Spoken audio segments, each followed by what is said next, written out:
कोयला और चंदन। हकीम लुकमान का पूरा जीवन ज़रूरतमंदों की सहायता के लिए समर्पित था। जब उनका अंतिम समय निकट आया तो उन्होंने अपने बेटे को बुलाया और कहा, बेटा, मैंने अपना सारा जीवन दुनिया को शिक्षा देने में गुजार दिया।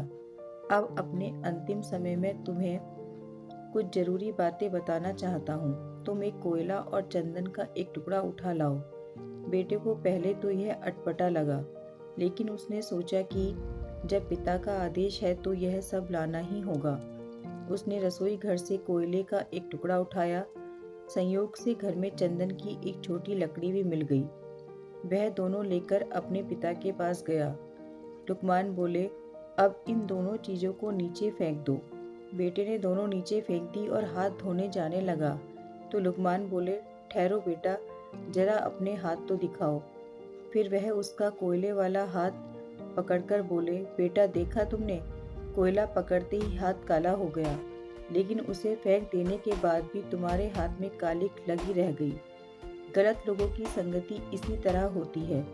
उनके साथ रहने पर भी दुख होता है और उनके न रहने पर भी जीवन भर के लिए बदनामी साथ लग जाती है।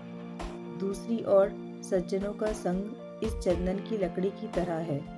जो साथ रहते हैं तो दुनिया भर का ज्ञान मिलता है और उनका साथ छूटने पर भी उनके विचारों की महक जीवन भर साथ रहती है।